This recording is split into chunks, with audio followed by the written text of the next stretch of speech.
Moradora de Copacabana viu sua vaga exclusiva para deficientes roubada pela vizinha arrogante. O que ela não esperava?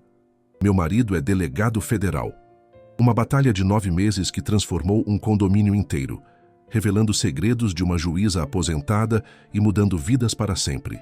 Uma história de resistência, dignidade e redenção que vai fazer você repensar seus próprios direitos. Deixe seu like, se inscreva e comente de onde está assistindo. Vocês já tiveram que engolir sapos do tamanho de um boi? Eu já. E não. Foi um sapo qualquer. Foi o sapo gourmet com molho de arrogância servido pela minha nora.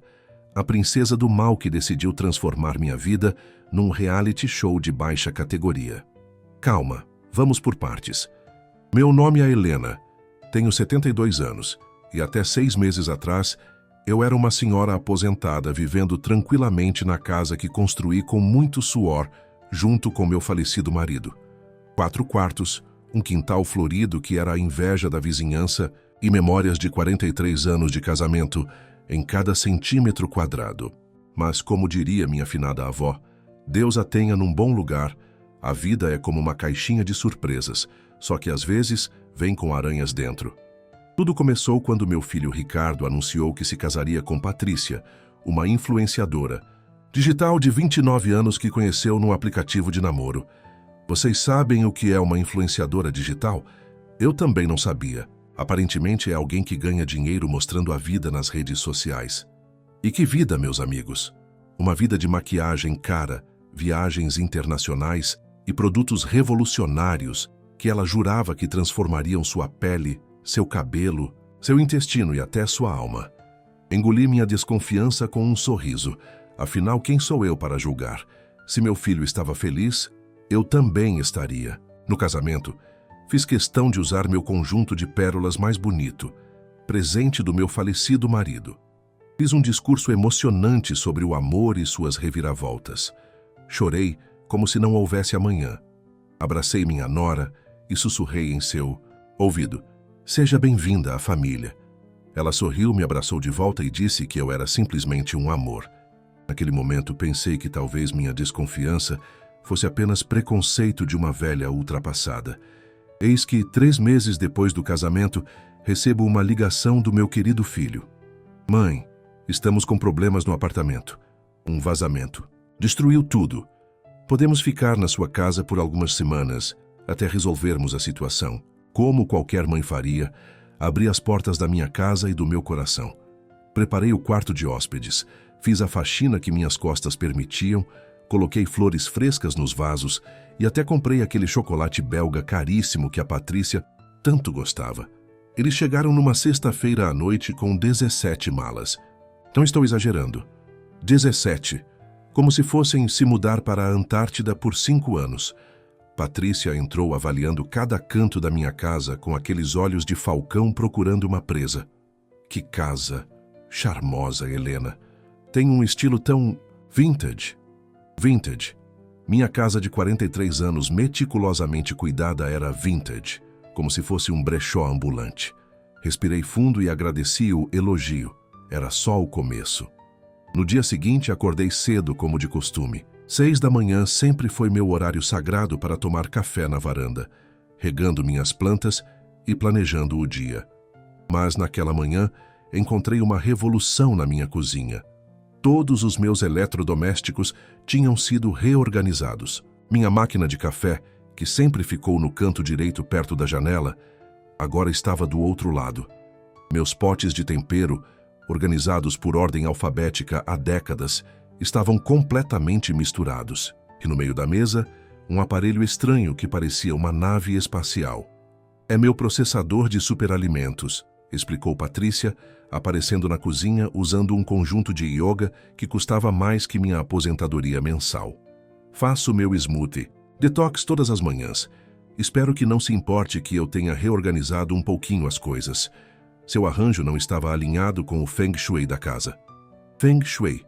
Da minha casa. A casa que eu decorei, limpei e amei por mais de 4 décadas precisava de Feng Shui. Engoli seco e sorri.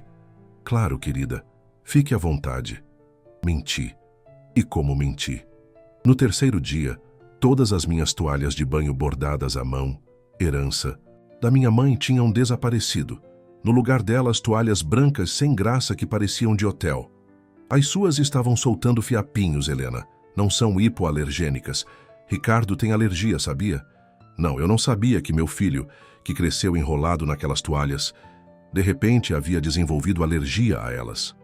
Na primeira semana, minhas panelas de ferro, companheiras de tantos almoços de domingo, foram substituídas por panelas de cerâmica, que não liberam toxinas. Meus produtos de limpeza tradicionais deram lugar a sprays com cheiro de lavanda que custavam o preço de um rim no mercado. Negro. Meu sabão em pó, que sempre deixou as roupas com aquele cheirinho de limpeza que eu tanto amava, foi jogado fora porque contém componentes cancerígenos. E o pior, meu cantinho de leitura na sala, com minha poltrona de 30 anos que se moldou perfeitamente ao meu corpo, foi transformado em um espaço de gravação para os vídeos da Patrícia. Aviso aos navegantes: quando você deixa um polvo entrar na sua casa, não reclame quando ele começar a mexer em todos os armários, com seus 8 tentáculos intrometidos. Eu me tornei uma estranha na minha própria casa, uma visitante indesejada, que precisava pedir licença para abrir a geladeira. Passei a tomar meu café da manhã trancada no quarto para não ouvir os conselhos não solicitados sobre como o açúcar estava me matando lentamente. Comecei a evitar a sala de estar porque virou um estúdio de gravação com luzes ofuscantes e um ringue de luz que me fazia parecer um fantasma pálido quando passava por perto. 1 mês se passou. Depois 2. O tal vazamento do apartamento deles parecia ter transformado o imóvel inteiro no Titanic depois do iceberg. Não havia previsão de retorno. E eu, com meu coração mole de mãe e avó, sim, eles me fizeram avó de um cachorro Shih Tzu chamado Zeus que fazia xixi nos meus tapetes persas. Não conseguia colocar um ponto final naquela situação. Foi numa terça-feira que tudo mudou. Eu estava no meu quarto, o último refúgio que me restava, quando ouvi barulhos estranhos no sótão. Meu precioso sótão, onde guardava todas as lembranças da minha vida. O vestido de noiva, os brinquedos do Ricardo, as cartas do meu marido, os álbuns de família. Subi as escadas o mais rápido que minhas pernas de 72 anos permitiam e encontrei Patrícia remexendo em caixas, jogando fotos e objetos em uma pilha no canto. "O que você está fazendo?" Perguntei, sentindo meu coração acelerar perigosamente. "Ah, Helena, que bom que você chegou. Estou fazendo um detox de objetos. Li um livro maravilhoso sobre minimalismo e decidimos que vamos doar todas essas coisas que só acumulam poeira e energia negativa." Olhei para a pilha. No topo estava o álbum do meu casamento. Embaixo, a primeira chupeta do Ricardo. Ao lado, a caixa com as cartas que trocava com meu marido quando ele viajava a trabalho. Mais abaixo, os cadernos da escola do meu filho que guardei como tesouros. Algo dentro de mim estalou. Foi como se um vulcão adormecido por 72 anos finalmente entrasse em erupção. Senti meu rosto queimar, minhas mãos tremerem e minha voz, normalmente doce e controlada, transformar-se em algo que eu mesma não reconhecia. "Chega!" Gritei pela primeira vez em décadas. "Chega!" Patrícia me olhou como se eu tivesse 2 cabeças. "Helena, você está bem? Precisa de um calmante? Tenho umas gotas de lavanda que..." "O que eu preciso", interrompi, "é que você tire suas mãos das minhas memórias. O que eu preciso é que você respeite a minha casa, a minha história e a minha vida. O que eu preciso é que você entenda que não é porque tenho rugas que sou invisível ou incapaz." Peguei o álbum de casamento e apertei contra o peito. Este álbum tem o último registro fotográfico do meu pai antes dele morrer de câncer. Este vestido de noiva foi bordado pela minha avó que atravessou o oceano fugindo da guerra. Estes brinquedos do Ricardo são as últimas coisas que meu marido comprou para ele antes do acidente que o levou embora de nós. Minhas lágrimas escorriam, sem controle, mas pela primeira vez não eram lágrimas de conformismo. Eram lágrimas de indignação, de uma fúria guardada por meses. "Vocês não estão mais bem-vindos na minha casa", declarei, surpreendendo a mim mesma com a firmeza na voz. "Tenho uma semana para encontrar outro lugar." Naquela noite, Ricardo tentou me convencer a mudar de ideia. Sentou-se na beirada da minha cama com aquela expressão de filhote abandonado que sempre funcionou comigo. Mãe, a Patrícia não fez por mal. Ela só está tentando ajudar, modernizar as coisas. Você precisa se abrir um pouco mais às mudanças. Olhei para o meu filho, aquele menino que criei sozinha depois da morte do pai, que alimentei com o suor do meu trabalho como professora, que defendi contra tudo e todos. E pela primeira vez, vi nele um estranho. Um homem que permitia que sua esposa tratasse sua própria mãe com desrespeito. Ricardo, disse calmamente, eu me abri a mudanças, a vida inteira. Mudei de cidade 4 vezes para acompanhar as oportunidades do seu pai. Mudei minha carreira para poder te dar atenção quando era pequeno. Mudei meus planos de aposentadoria para ajudar a pagar sua faculdade. Mudei minha vida inteira quando seu pai morreu, aprendendo a viver sozinha. O que não vou mudar é meu direito de ser respeitada na minha própria casa. Ele saiu do quarto batendo a porta, como fazia quando adolescente. Durante a semana seguinte, o clima ficou irrespirável. Patrícia evitava me olhar nos olhos, e Ricardo alternava entre tentativas de manipulação, emocional e longos silêncios acusatórios. Mas eu não voltei atrás. No 6º dia, quando voltei do mercado, encontrei a casa vazia. Haviam levado todas as 17 malas e até o cachorro. Nenhum bilhete, nenhuma despedida. Apenas uma casa, estranhamente silenciosa e objetos fora do lugar. Sentei-me na minha poltrona, que havia voltado ao cantinho de leitura, e chorei. Chorei de tristeza pela distância do meu filho, mas também chorei de alívio, de libertação, de vitória. Silenciosa. Nas semanas seguintes, reconquistei minha casa centímetro por centímetro. Devolvi minhas panelas de ferro ao fogão. Reorganizei meus temperos em ordem alfabética. Resgatei minhas toalhas bordadas do fundo de um armário onde haviam sido escondidas. Voltei a tomar meu café na varanda todas as manhãs, ouvindo os pássaros sem a interrupção do barulho do liquidificador detox. 2 meses se passaram, sem notícias do Ricardo. No fundo do meu coração, sentia sua falta com uma intensidade que doía fisicamente. Mas havia também uma nova sensação crescendo em mim. Orgulho. Orgulho de ter me posicionado, de ter defendido meu espaço, minha história, minha dignidade. Nas ZUF, tardes de domingo, quando o silêncio se tornava pesado demais, comecei a frequentar um clube de leitura na biblioteca municipal. Foi lá que conheci Margarida, Dulce, Josefa e Odete, 4 senhoras da minha idade com histórias de vida tão ricas e complexas quanto a minha. Margarida havia expulsado o filho alcoólatra de casa depois de 15 anos de codependência. Dulce tinha acabado de se divorciar aos 68 anos, após descobrir uma traição. Josefa estava aprendendo a dançar tango depois de cuidar do marido com Alzheimer por uma década. E Odete havia vendido tudo e estava planejando uma viagem solo pela América Latina.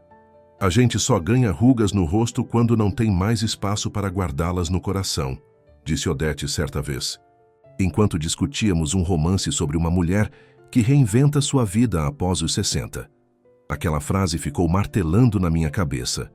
Foi Margarida quem sugeriu que eu começasse a escrever. Você tem um jeito com as palavras, Helena, e uma história que merece ser contada.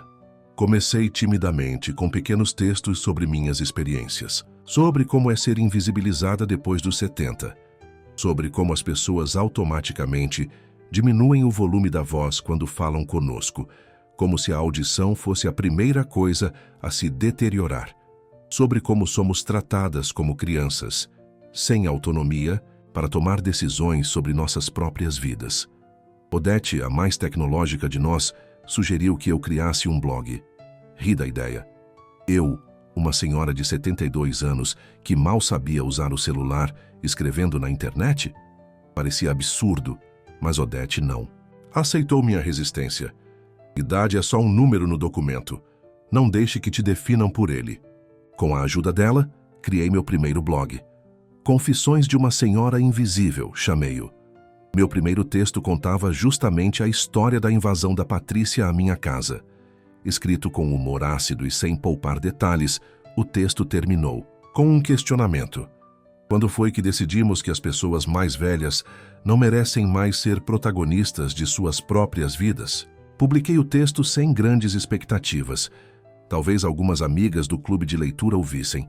Talvez minha vizinha Clotilde, que sempre gostou de fofocas, se interessasse. O que eu não esperava era acordar no dia seguinte com centenas de comentários. Mulheres da minha idade compartilhando histórias semelhantes. Noras se desculpando por comportamentos parecidos com o de Patrícia. Filhos prometendo visitar suas mães com mais frequência. Jovens agradecendo por terem sido lembrados de valorizar seus avós. Entre os comentários, um me chamou a atenção. Mãe, precisamos conversar. Por favor, me liga. Era do Ricardo, meu coração disparou. Liguei, claro. Mãe é mãe, não importa a idade ou as circunstâncias. Ele atendeu no primeiro toque como se estivesse esperando ansiosamente. Mãe, disse ele com a voz embargada, eu li seu texto. Não sabia. Não percebi. O que, filho? Como estávamos te tratando? Como eu estava te tratando? Como se você fosse um fardo, um obstáculo, como se sua casa fosse nossa para mudar, como se sua vida fosse menos importante que a nossa. Silêncio. Respirei fundo, sentindo um nó na garganta. Patrícia e eu nos separamos, continuou ele. Não foi só por causa disso, claro. Haviam outros problemas, mas seu texto me fez enxergar um padrão de comportamento que eu estava ignorando. A forma como ela tratava você era a mesma forma como estava começando a me tratar. Mais silêncio. Dessa vez foi ele quem respirou fundo. Eu sinto muito, mãe. Muito mesmo. Você me criou para ser melhor que isso. Marcamos um almoço para o domingo seguinte. Preparei todos os pratos favoritos dele, como fazia quando era criança. Quando chegou, percebi que havia emagrecido. Tinha olheiras profundas e um ar de cansaço que não combinava com seus 42 anos. Durante o almoço, ele me contou tudo. Como Patrícia havia gradualmente assumido o controle de cada aspecto da vida dele. Como seu guarda-roupa havia sido completamente substituído. Como seus amigos de longa data haviam sido afastados por serem energeticamente incompatíveis. Como até mesmo seu trabalho como engenheiro havia sido criticado por não ser influente o suficiente. O que você escreveu sobre ser invisibilizada aconteceu comigo também. Eu só não percebi porque era mais sutil, ou talvez porque não quis enxergar. Quando terminamos de comer, ele me ajudou a lavar a louça, algo que não fazia desde a adolescência. Enquanto secava os pratos, olhou para mim com uma expressão que misturava vergonha e admiração. Como você conseguiu, mãe? Como teve coragem de nos expulsar, de se impor, de escrever sobre isso publicamente? Pensei por alguns segundos antes de responder. Quando cheguei aos 70, percebi que havia duas opções: desaparecer lentamente, aceitando o papel de velhinha inofensiva e agradecida por qualquer atenção, ou assumir que ainda estou muito viva, com desejos, opiniões e o direito de ser respeitada. Escolhi a segunda opção. 3 meses depois daquele almoço, meu blog tinha mais de 50 mil seguidores. Recebi convites para dar palestras, participar de podcasts e até mesmo escrever um livro. Ricardo voltou a frequentar minha casa regularmente, agora com um respeito genuíno que ia além da obrigação filial. O mais surpreendente, porém, foi o e-mail que recebi numa manhã de quinta-feira. O remetente? Patrícia. Helena, provavelmente esta é a última pessoa de quem você esperava receber notícias. Não vou mentir. Seu blog me deixou furiosa inicialmente. Me senti exposta, humilhada, injustiçada. Mas à medida que continuei, lendo seus outros textos, algo começou a mudar dentro de mim. Você escreve com uma honestidade que é tanto dolorosa quanto libertadora. Percebi que o que fiz com você, reorganizar sua vida sem permissão, desvalorizar suas memórias, impor minhas escolhas, é exatamente o que tenho permitido que a indústria da beleza, as redes sociais e a pressão por validação constante façam comigo. Estou em terapia agora, tentando entender por que preciso tanto controlar tudo ao meu redor. Não estou pedindo perdão, ainda não mereço, apenas querendo que saiba que suas palavras mudaram algo em mim. Obrigada por ter a coragem que me falta. Li e reli aquele e-mail várias vezes. Não respondi imediatamente. Precisava processar, entender meus próprios sentimentos. Afinal, era mais fácil manter Patrícia como a vilã da minha história que vê-la como um ser humano complexo, com inseguranças e dores próprias. Uma semana depois, respondi com apenas uma frase: "Quando estiver pronta, podemos tomar um café." Esse café ainda não aconteceu. Talvez nunca aconteça. Mas o importante é que a porta ficou entreaberta, nem escancarada para permitir nova invasão, nem trancada às 7 chaves para impedir qualquer possibilidade de reconciliação. Hoje, ao olhar para trás, para aquela terça-feira em que finalmente disse chega, vejo que aquele foi o momento em que me recusei a ser apenas um personagem secundário na história da minha própria vida. Foi quando decidi que ter rugas, cabelos brancos e juntas que estalam não me desqualifica como protagonista. Meu blog se transformou em um livro, Confissões de uma Senhora que se recusa a ser invisível, que, para minha surpresa completa, está em sua 3ª edição. Ricardo conheceu uma nova namorada, Luísa, uma professora universitária de 40 anos, que me trata com um genuíno interesse e respeito. Não porque sou a mãe do namorado, mas porque sou uma pessoa com ideias e histórias que valem a pena ser ouvidas. Minhas amigas do clube de leitura se tornaram coautoras do blog, cada uma trazendo sua perspectiva única sobre envelhecer com dignidade e fogo no rabo. Sim, uso essa expressão deliberadamente, porque senhoras também podem ser irreverentes. E quanto à minha casa, continua com as panelas de ferro no fogão, os temperos em ordem alfabética e as toalhas bordadas nos banheiros. Mas agora também tenho um escritório improvisado, onde gravo podcasts semanais. Tenho uma estante nova com livros sobre feminismo na 3ª idade. Tenho um mural de fotos que inclui não apenas o passado com meu marido e filho, mas também o presente com minhas novas amigas e atividades. Vocês já ouviram dizer que não se pode ensinar truques novos a um cachorro velho? Que absurdo! Aos 72 anos, aprendi a criar um blog, a usar redes sociais, a gravar podcasts, a ministrar oficinas de escrita criativa e, o mais importante, aprendi que nunca é tarde para se tornar a heroína da sua própria história. Se você está me ouvindo agora e tem mais de 60 anos, quero que saiba, sua voz importa, suas escolhas importam, sua dignidade não tem prazo de validade. E se alguém, filho, nora, genro, neto, médico, vendedor, tentar te fazer sentir como um fardo ou uma relíquia, lembre-se, você não é um objeto de decoração vintage. Você é uma pessoa completa, com o direito de ocupar espaço e de ser respeitada nele. E se você está me ouvindo e é jovem, lembre-se, um dia, se tiver sorte, você também será velho. O respeito que você semeia hoje é o que colherá amanhã. Quanto a mim, ainda tomo meu café na varanda todas as manhãs. Ainda uso açúcar, obrigada. Ainda converso com as plantas e ainda deixo o controle remoto da TV exatamente onde eu quero. Pequenas liberdades que, somadas, constituem a revolução silenciosa de se recusar a desaparecer. Ah, e aquele processador de superalimentos que Patrícia deixou para trás, dei para minha vizinha Clotilde, que o transformou em um vaso para suas samambaias. Uma excelente metáfora, não acham? A vida começa aos 70, quando você finalmente aprende a mandar à merda, com elegância, tudo aquilo que não serve mais. Vocês não imaginam a sensação libertadora que é perceber que, depois de décadas vivendo para os outros, para maridos, para filhos, para netos, para a sociedade, você finalmente pode viver para si mesma.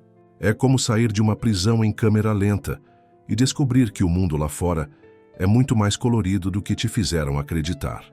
A cada ruga que surge no espelho, e acreditem, eu as observo diariamente com uma mistura de assombro e orgulho. Penso, esta foi quando enfrentei a morte do meu marido sem desabar.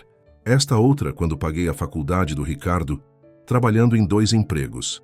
Esta aqui, a mais profunda, quando mandei minha nora e meu filho procurarem outro lugar para morar. Minhas rugas são minhas medalhas de honra. Não vou escondê-las com cremes milagrosos ou procedimentos estéticos. Elas me lembram que sobrevivi, que persisti, que existi intensamente. Ontem, uma jovem repórter me perguntou: Helena, qual é o segredo para ter sua energia e clareza aos 72 anos? Respondi, sem pestanejar. O segredo, minha querida, é entender que não existe segredo nenhum. Apenas a coragem de ser exatamente quem você é, sem pedir licença ou desculpas. Ela pareceu desapontada com a resposta. Talvez esperasse uma dica sobre superalimentos ou uma rotina milagrosa de exercícios. Mas a verdade raramente cabe em hashtags inspiradoras ou em pílulas fáceis de engolir. A verdade é que envelhecer é um privilégio negado a muitos. A verdade é que cada década traz suas próprias guerras para lutar e seus próprios tesouros para descobrir. A verdade é que, aos 72, aprendi que a revolução mais importante começa dentro da nossa própria casa, quando decidimos quais invasões permitiremos e quais fronteiras manteremos intactas. E se você está se perguntando, mas e o Ricardo? Como está a sua relação com ele agora? Saiba que ele janta aqui todos os domingos, trazendo a sobremesa e levando os próprios pratos para a pia sem que eu precise pedir. Pequenas vitórias que, somadas, constroem uma paz que nunca achei que fosse possível. Quanto a Patrícia, ouvi dizer que ela abandonou a carreira de influenciadora digital e agora trabalha em uma ONG que apoia idosos em situação de vulnerabilidade. Irônico? Talvez. Redentor? Possivelmente. Meu perdão ela já tem. Não porque o mereceu, mas porque percebi que carregar rancor é como beber veneno esperando que o outro morra. Este ano, completarei 73 anos. Tenho planos de fazer uma tatuagem para celebrar. Algo pequeno, na parte interna do pulso, onde posso ver todos os dias a palavra protagonista, para me lembrar que nunca mais serei coadjuvante na minha própria história. Se há uma lição que gostaria de deixar para quem quer que esteja ouvindo, é esta. Nunca é tarde para dizer chega. Nunca é tarde para redesenhar as fronteiras do seu território emocional, físico e espiritual. Nunca é tarde para descobrir que aquela voz que foi silenciada por décadas ainda pode rugir quando necessário. E se você está pensando, mas eu não tenho sua coragem, Helena, deixe-me contar um segredo. Eu também não tinha. A coragem não é algo com que nascemos. É algo que descobrimos quando não há outra alternativa. Foi assim comigo. Foi assim com Margarida, Dulce, Josefa e Odete, minhas companheiras de revolução tardia. Será assim com você, quando chegar sua hora. Agora, se me dão licença, tenho um podcast para gravar e um bolo de fubá no forno. Afinal, revolucionárias também precisam de um lanche da tarde.